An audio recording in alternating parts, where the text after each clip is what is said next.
இன்னைக்கு நம்ம வீட்டில் சுட சுட உப்புமா தான் ரெடி ஆகிட்டு இருக்குங்க. அதுக்கு வந்து பானலில் வந்து கடுகு போட்டு சீரகம் போட்டு பொரிச்சிடலாம். கொஞ்சமாக பெருங்காயம், முக்கியமாக கடலப்பருப்பு. நிறைய பேர் உளுத்தம்பருப்பு சேர்த்துவாங்க, நம்ம கடலப்பருப்பு தாங்க சேர்த்துறது. அதுக்கு தேவையான அளவு வெங்காயம் நம்ம அரிஞ்சு வச்சுருக்கோம் ஸ்லைஸாக ஏற்ற மாதிரி. தேவையான காரத்துக்கு ஏற்ற மாதிரி பச்சை மிளகா நறுக்கி வச்சுருக்கோம். நல்லா பொரி வந்ததுக்கப்புறம் கருவேப்பிலை போட்டுக்கலாம்.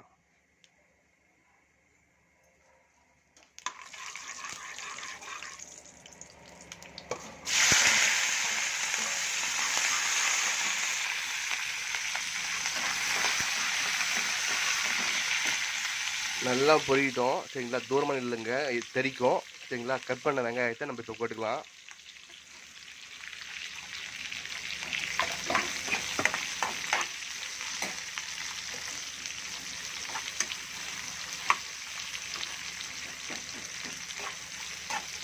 உப்புமா சாப்பிடாத ஆளே கிடையாதுங்க. உப்புமா வந்து டெய்லி வீட்டில் உப்புமா சேமியா இப்படி தான் இருக்கும், கிச்சடி இப்படி தான் இருக்கும். அதனால் உப்புமா சாப்பிட்டு நிறைய பேர் சொல்லுங்கள் எப்படி இருந்ததுன்றது.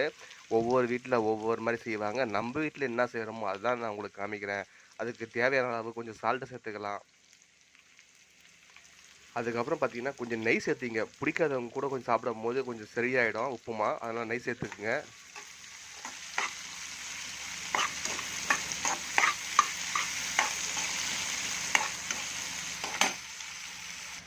வெங்காயம் நல்லா வதங்கினதுக்கப்புறம் நம்ம ரவையை சேர்த்துக்கலாம். நமக்கு வீட்டுக்கு தேவையான பார்த்திங்கன்னா 3 கிளாஸ்.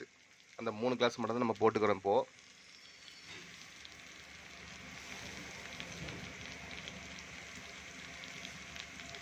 இதுதான் அந்த கிளாஸோட அளவு சரிங்களா. இந்த கிளாஸ் லெவலில் 3 அளவு சரிங்களா. நல்லா கலரி எடுத்துக்கலாம்.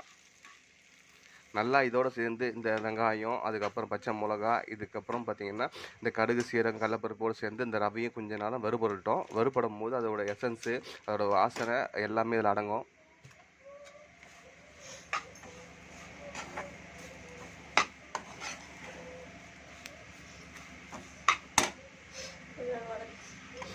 நல்லா கொஞ்ச நேரம் அப்படியே வதக்கின்னு இருந்தீங்கன்னா இந்த ரவை நல்லா வறுபடும் அதோடு சேர்ந்து.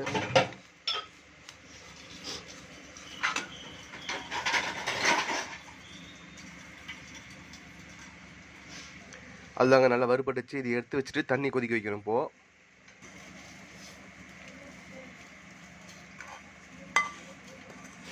தண்ணி எடுத்து வச்சாச்சு. இப்போ தண்ணி கொதிக்க வச்சுக்கலாம். ஒரு 2 கிளாஸ் ஊற்றிக்கலாம் பெரிய கிளாஸில்.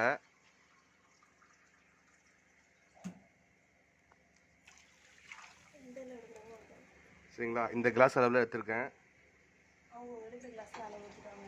இந்த தண்ணியிலே கொஞ்சம் கல்லுப்பு போட்டுக்கலாம். முக்கியமாக இதில் நெய் விட்டுக்கலாம். இது வந்து பசுமாட்டு நெய், வீட்டில் செஞ்சது.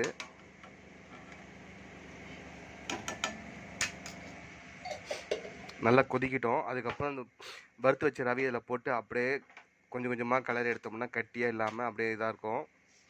வாசனைக்கு இந்த தண்ணியிலே பார்த்திங்கன்னா நம்ம கொத்தமல்லியும் போட்டுக்கிறோம்.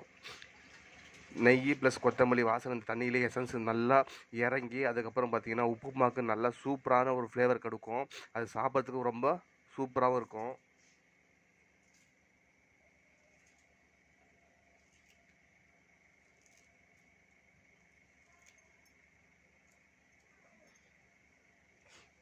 இது எல்லாமே பார்க்குறீங்க, ஆனால் லைக் பண்ண மாட்டேன்றீங்க. மறக்காமல் ஷேர் பண்ணிவிடுங்க, சப்ஸ்கிரைப் பண்ணிவிடுங்க. இது மாதிரி தான் எங்கள் வீட்டில் நாங்கள் செஞ்சிட்ருக்கோன்றதை நீங்கள் வீடியோ மூலியமாக பார்க்குறீங்கன்னா மறக்காமல் சப்ஸ்கிரைப் பண்ணுங்கள். தண்ணி நல்லா கொதிச்சு அதுக்கப்புறம் வந்து நெய் நல்லா இறங்கிடுச்சு, கொத்தமல்லி வாசனை எசன்ஸ் எல்லாமே இறங்கிடுச்சு. இப்போ நம்ம வறுத்து வச்சிய ரவையை அப்படியே கொஞ்சம் கொஞ்சமாக போட்டு தண்ணியில் மேலாக கலக்கினே இருக்கணும். கலக்க தான் அந்த வந்து உப்புமா வந்து கட்டி இல்லாமல் நல்லா எல்லா பக்கமும் ஈவனாக வரும். இது மாதிரி நல்லா கலரி விட்டுக்குங்க.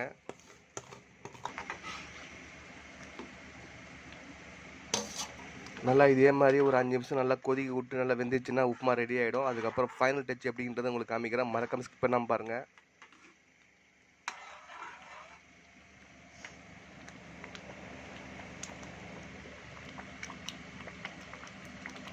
ஆல்மோஸ்ட் நல்லா பாருங்கள் கட்டி ஆகிடுச்சு எல்லாமே.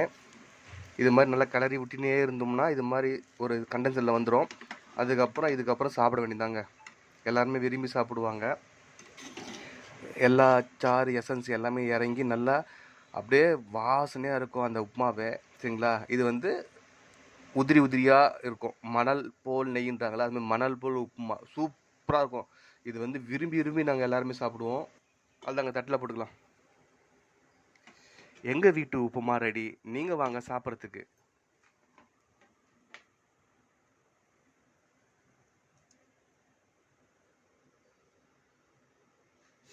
மறக்காம சேனல் லைக் பண்ணுங்கள், ஷேர் பண்ணுங்கள், சப்ஸ்கிரைப் பண்ணுங்கள். புது புது வீடியோ வந்துட்டு இருக்கு உங்களுக்காக இந்த வீடியோ.